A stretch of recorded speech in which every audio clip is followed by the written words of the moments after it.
In my last video, I covered a lot of 3D printable cooling solutions for Creality printers, and specifically for the Ender 5.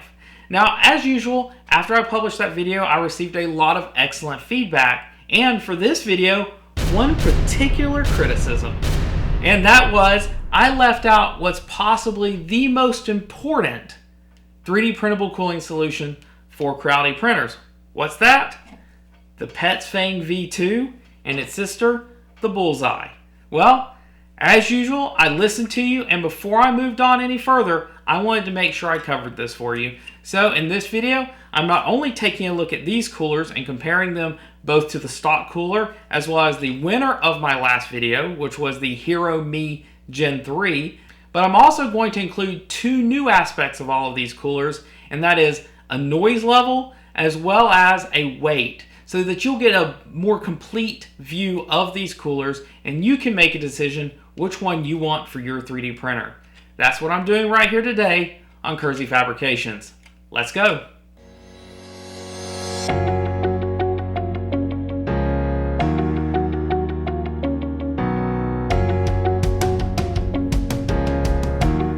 As we get started, the most important thing that you can do, if you haven't seen my previous video, you should definitely go watch that first.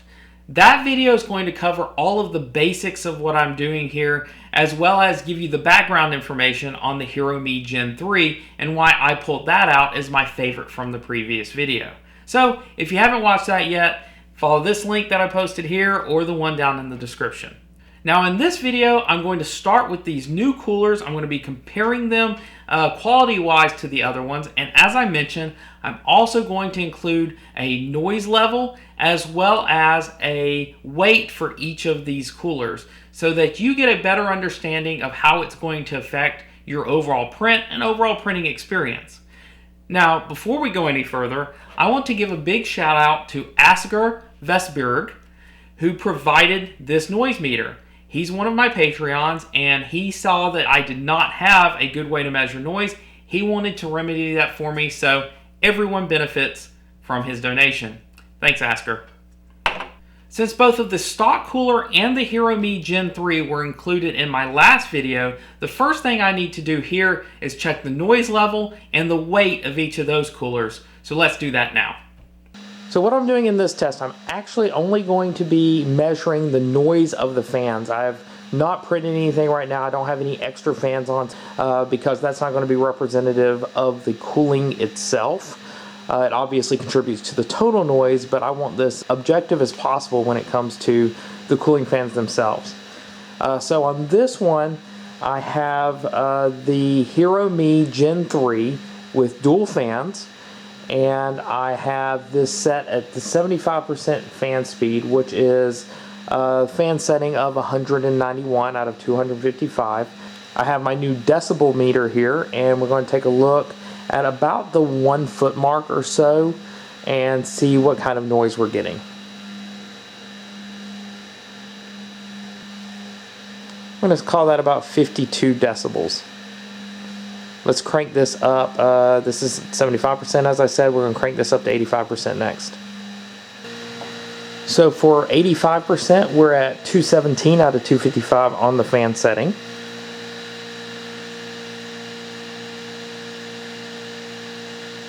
And for this, we're at about 56. Yep. So this is 100% fan speed. So we break the 60 mark here, and we're about at 62.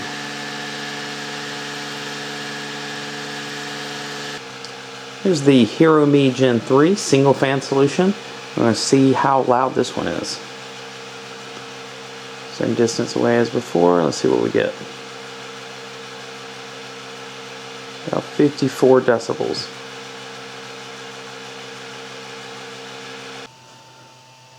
So here we are with the default fan that comes with the printer. Let's take a look at the sound we're getting out of this one.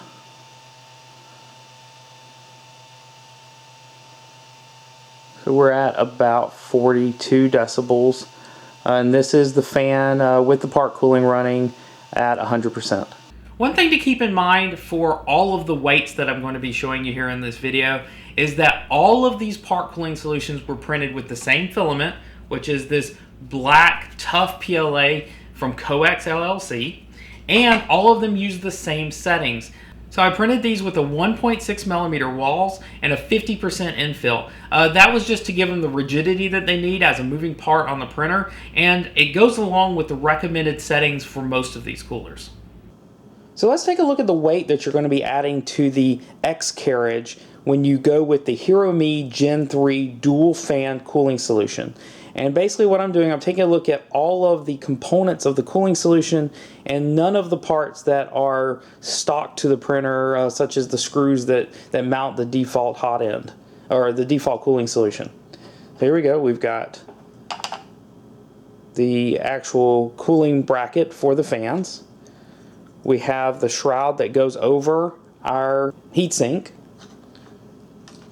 We have the dual fans themselves.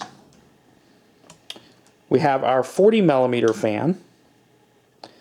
We have the Y adapter that I use for the fans. And then, of course, we have all of the various screws and plastic brackets, things like that. And I've gone with the default non-ABL, non-auto bed leveling bracket that you'd use to mount this. So let's put all of these on here. And so this entire solution is about 117 grams. And we'll use this and of course compare this to our other cooling solutions. Alright, let's take a look at how the single fan HeroMe Gen 3 weighs in. We have the mounting bracket with the single non-ABL mount here. I'll put that there. We have the fan that goes with that. We have our cooling duct, single fan that goes with that. This is a mounting bracket that goes with that. And here I have all of the various screws. And that takes us to 88 grams. So 88 grams for the single fan HeroMe Gen 3. So let's take a look at how much the default cooling solution weighs. This is all sheet metal and the couple of fans that it ships with. I've added connectors, of course, but those are going to be negligible. So we've got 72 grams on this. That's going to be our default that we're going to go off of as we're evaluating our other cooling solutions. So as you see from those numbers, we're definitely adding weight and noise when we go with the HeroMe Gen 3. Now, as I showed, that cooler was one of the few that would definitely make that noise and weight worth it. So time to take on the new contenders for this crown and see how they perform. First of all, I'm going to talk about the Bullseye cooler. So the Bullseye cooler is a cooler that is designed much like some of the other ones in my last review, which is to be able to use the existing fans that come with your printer without having to make any major modifications. It's a very good design. It's a dual heat pipe design, as well as minimizing the noise, of course, because you're not replacing it with like the 5015 blowers. Let's go and take a look at the installation of this cooler, see how much work this is. First off, we're going to pull off the existing fan shroud and then borrow the fans out of it for this cooler. And then we're going to stick this on here. This is going to snap on the right, and then on the left we're going to attach the two screws as normal. Here's what it looks like installed. As you can see, it goes well over it. The wires tuck in on the right without any problems.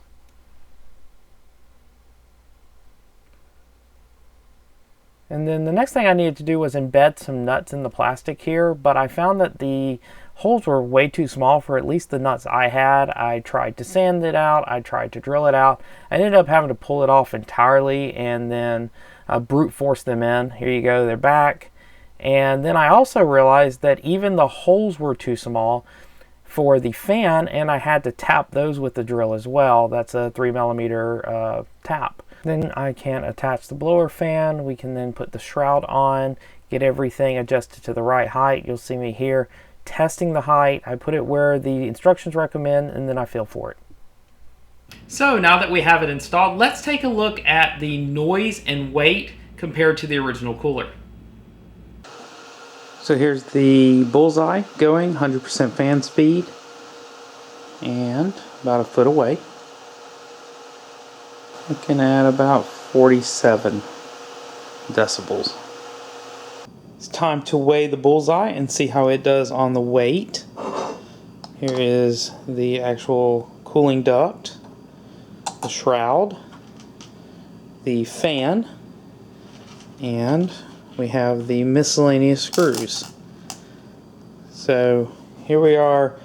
This is by far our lightest of this video, coming in at 59 or 60 grams for the entire cooling setup. The only thing I'm not including, as I mentioned, was the 2 screws that mount it to the mounting plate. So as you can see, we're just barely above the noise of the original cooler, which is great and pretty much expected since we're using the same fans. There's just a little bit of turbulence caused by the splitting of that fan. And if we take a look at the weight, you can see we're actually below the original cooler, which is pretty amazing. That means that you may not only get a cooling benefit, but you also are going to get a weight advantage for the entire quality of your 3D prints. When it comes to cooling performance though, I really only want to compare this to the stock cooler because as we found out in our last review, you're not really going to be able to compare it to the cooling potential of a 5015 blower. So as you can see in the graph, it pretty much performs on par with the stock cooling solution, but it comes in a little bit less on the right side of the cooling, and I'm assuming this is just due to the way that it's splitting that fan.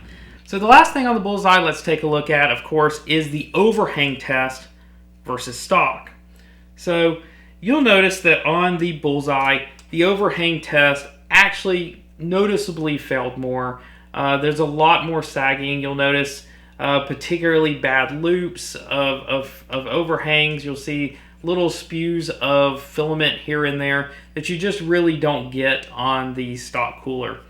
Given the weight, it's still a good contender, and also given the fact that the left side for the stock fan and for the Bullseye are both lower than the right, I think you're okay here. Would I go with this over the stock cooling? That's really up to you. It's not a major change. You do save a little weight. So I give the Bullseye a thumbs up, but it's not really needed and you're not going to see a big difference. So now that we've done the Bullseye, let's take a look at what I think most people have come here for, which is the Petsfang. First of all, just like on the Bullseye, let's take a look at the installation, see how much work this one is to install. So for my last installation, I knew that I need to go ahead and embed the nuts, so I've skipped that step here. The nuts are already embedded. Then when I went to install this, I realized you couldn't install it with the heatsink assembly all put together. So I had to pull the melt zone off the bottom, required heating it up, pulling it apart, cooling it back down. Then I could just put the heatsink itself back, slide the shroud into place, and then put the melt zone all back in. Then I will go ahead and put my PTFE tube back through. I can install the fan. Then I put the silicone sock back on. Now I'm going to attach the actual cooling ducts, and then it's going to require some adjustment here, which I do manually after I install the fan. So here I am. I'm basically just moving it up and down using my hand to feel where the air is coming out, paying attention to the installation guide so that I install it pretty much where the installation guide says, but doing it intelligently using the feel of the air coming out the bottom to understand where it's going to go. Then since I removed the heatsink and everything, I re-level the bed to make sure everything's going to be level when I begin my test print.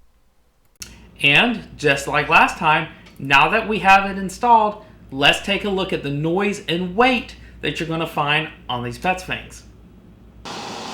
Petsfang single fan, 100%.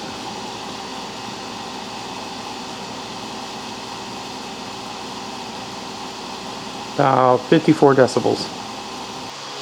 Petsfang dual fan. We're going to take a look at 100% fan speed and what sort of noise we're seeing. So we are hovering at about 58 from about a foot away. Here we are, the Petsfang at 85% fan speed.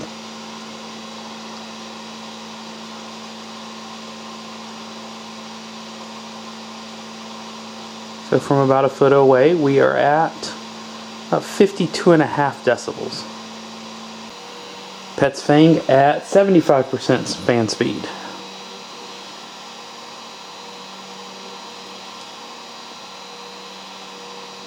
about 51 decibels. And now it's time to weigh in the Petsfang just to see how much this is going to set us back in terms of weight. So let's start with the mounting bracket, just as before. The 40/40 fan that goes with it. We're going to start with our single fan cooling ducts, as well as our single 50/15. This is the cable management adapter that goes with that, as well as the screws that hold on the fan, and then all of the other mounting screws that go with the Petsfang. So we are weighing in all together at 120 grams for the single fan version. So now we will remove this duct and take a look at what the dual fan duct is going to cost us in terms of extra weight. So here we go. We are at 105. We're going to add on both of the fans. We're going to add on our Y adapter, and we're going to add on the two screws that hold it on. So altogether, here we are at 162 grams for the dual fan Petsfang. So now let's head back and we'll check out the numbers and see how they all add up. So let's take a look at the weight and the noise when compared to the HeroMe Gen 3 and the stock cooler. Taking a look at the graph for all of these different coolers, I think you'll notice that both the HeroMe Gen 3 and the Petsfang V2 have a very similar data curve. And what that means is that depending on which fan configuration you're using and how fast you have the fan going, on both coolers you see a very similar change in noise. And we see a slightly lower noise overall on the Petsfang V2 than on the HeroMe Gen 3, but I would say that that sound difference is negligible and they're pretty much on par. Taking a look at the weight of these coolers though, we see a much different picture. As I mentioned, the Bullseye we see is slightly lower than the stock cooler. The HeroMe Gen 3 single creeps up a little bit. The dual goes up even more, but the Petsfang single is the same weight as the dual HeroMe Gen 3, and the Petsfang dual is a lot heavier than the single Petsfang or the HeroMe Gen 3 dual. So what does that mean? That means slower acceleration and jerk settings for those coolers that weigh more in order to keep the print quality the same. That always needs to be accounted for when you're changing anything on a moving part of your printer. So in the noise category, the Petsfang wins ever so slightly, and for the weight category, the HeroMe Gen 3 is quite a bit lighter and should be taken into consideration when looking at overall quality. One note on how I evaluate quality on all of these prints. So I realized that it had been a couple of weeks since I evaluated the quality from my last review. So I made sure that I went and looked at them from the last review, look at how I graded each of them before I started this review. So I just wanted to let you know that I believe my judging is identical, or as close to identical as I could make it when compared to my last review. So first of all, let's look at the single fan cooling solution by itself before we take a look at the dual solutions, and we'll group those separately to make the graphs more readable. Taking a look at the single fan solutions as compared to stock, you'll see that, again, kind of like what we saw on the Bullseye, these are really close to one another, and really the only thing notable in this graph is that on the left side of the Petsfang, we really do take a dip in quality compared to what we see on the HeroMe Gen 3. Still pretty much in line though with the stock cooler. So I don't see any reason that you would want to go with the Petsfang with a single blower if the stock is pretty much going to do the same thing for you. As well as, since the Petsfang is going to be heavier, you're really going to be taking a hit on quality for no reason. Next, I want to show you a really interesting graph. This graph represents the stock versus each of the Petsfangs that I took a look at. So that's the Petsfang single fan configuration, as well as the dual configuration at 75, 85, and 100% fan speed. What's really interesting about this graph is that on the right side cooling, we always see the same number no matter which configuration we use. And obviously I double checked this, the prints don't lie. On the right side, we could never get better than a 70% overhang. And on the left, we did get variation depending on how much power and which fan we were using. With the Petsfang V2 at 100%, finally being able to equal that right side at 70%. So looking at all these coolers on the same graph, let's overlay the Hero Me Gen 3 with these. And as we'll see here, the Hero Me Gen 3 Dual is still a clear winner at 100%, giving you noticeably better cooling on both the left and the right side, and particularly even at the 85% fan speed, which is quite a bit quieter than 100%, we're still getting better cooling on the left. The Petsfang was able to match the slower speeds of the Hero Me Gen 3 at 75%, but was not able to compete with it no matter which fan speed it was at. So if I haven't shown you enough of the footage of the actual print, I want to do that right now. Let's take a look at the full speed Hero Me Gen 3 Dual, and we're going to compare that to the full speed Petsfang Dual. And we can really see why I judged these the way I did. On the Petsfang, what you'll notice is that on the edges, they are unable to maintain a sharp edge as we are doing that initial overhang or possibly the backside of the overhang. Where, if we look at the Hero Me, the overhang is clean all the way up until the point that I mentioned, particularly on that left side. That left side is clean to the point that it fails. And the Petsfang just was not able to do that. And even if we compare the Petsfang at 100% to the Hero Me Gen 3 at 75%, you'll notice that it is still just not able to give you the same quality level, and the failure just seems to be more pronounced. Like I said, I looked at these a number of times. I wanted to make sure that I was accurately representing both of these coolers because I have really no dog in this fight. I'm here to represent the results as faithfully as possible so that you guys can make the best decisions you can based upon my results. Taking one last look at quality using the bridging test, we have the Hero Me at 100% on the left and the Petsfang at 100% on the right. Looking at the Hero Me from the last review, we see that it's pretty much exactly what we'd want out of one of these test prints. No sagging, no visible deformations. The Petsfang, though, we have that weird loop that we saw from the Bullseye. We have a little bit of sagging. If you take a look at the overlay, you may notice that it sags just a little bit. Overall, that one loop, though, is the biggest problem that we see here. I'll take you a look at the same test, but with a 75% fan speed. The Hero Me Gen 3 test almost looks the same. We have a little bit of a bump at 70 that's weird. We have a little bit of sagging at 130. Now, the Petsfang, though, we have that same strange loop, a little bit more sagging. We see one here.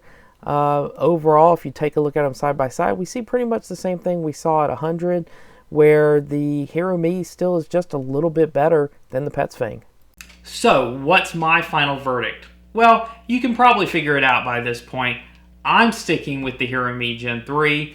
It's much lighter, has barely more noise than the Petsfang, and as you see, we get a few less printing artifacts as well as a better overhang no matter what fan speed you're at. So definitely I'm sticking with the Hero Me Gen 3. I know that the Petsfang was a lot of people's favorite cooler, so if you've got different results than me, please post them down below. Let me know what your thoughts are on all of my testing here, and let me know if you think I messed something up. I'm always open to expanding this, but I think for now I'm going to close the door on this particular review, and let's go into a little Q&A.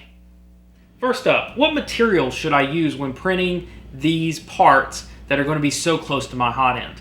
That's a great question. They are going to be close to your hot end. I don't think they're going to be so close that standard PLA wouldn't work.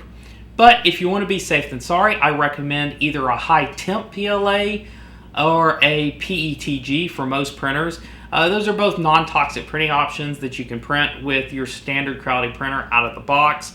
Make sure you choose kind of a lower temperature PETG, not one that goes over about 245 so that you can print it safely. So PETG, high temp PLA, standard PLA may work, your results will vary. 40-10 options. So a lot of people notice that some of these cooling solutions offer 40-10 fan options, and those are your standard radial fans like we use for cooling the heatsink. There are 40-10 options, and I was going to include some in these reviews, but overall the performance was much worse, and since performance rather than noise was my primary concern, I didn't include them. So if noise is more important than performance in you, and you're willing to use more supports and take that into account, the 40-10 options are going to work, but for me, I'm staying away from them. Next up, how did I install dual fans given there's only one wire? That's a good question too, and something I actually accidentally left out of the last video.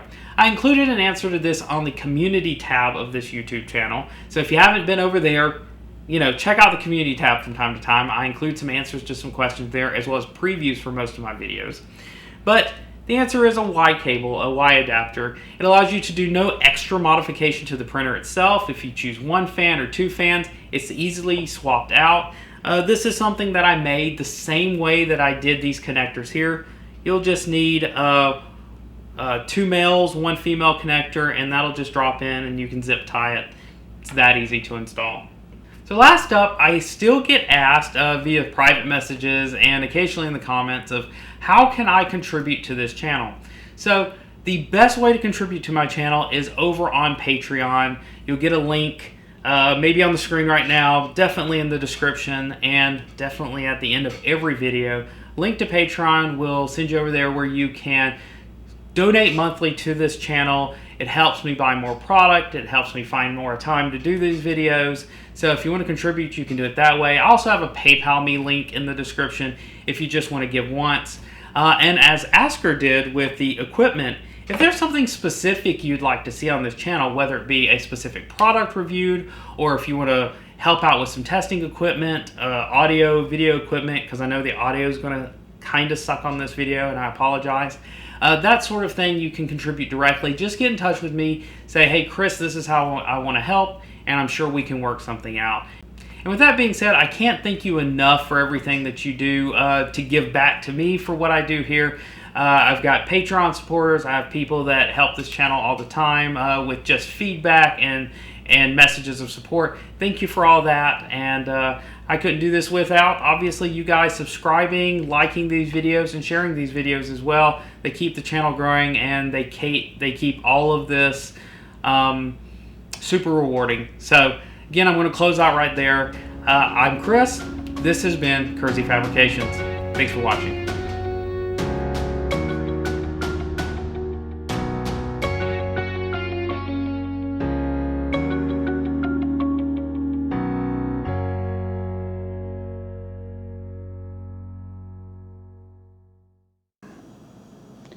So let's take a look at the parts we're actually going to be testing today. Here's the Bullseye. As you can see, it was printed in this orientation. A lot of supports to remove around the bottom. This was, just like all of these parts, only supports on the build plate. This is where your stock cooling fan is going to go to actually do your cooling. Here we have 2 different versions of the base plate. Here we have the stock one, which has the nice strain relief for the cable, but unfortunately, from what I've read, this will not work on the Ender 5. In fact, I had to go on Thingiverse and find a replacement. It's missing some parts, but it has the proper cutouts to actually mount to the Ender 5. Again, both of them printed this way. I can break off the supports here. It'll be ready to go. So this is the actual Bullseye, So this is the actual Petsfang section. We have, again, 2 different versions of the mounting plate.